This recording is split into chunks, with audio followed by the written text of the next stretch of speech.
அந்நாளில் தம் பாதம் அமர்ந்த அந்நாளின் ஜெபம் கேட்டார்.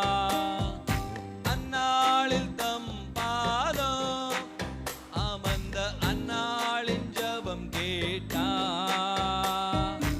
அநாதையாய் திரிந்த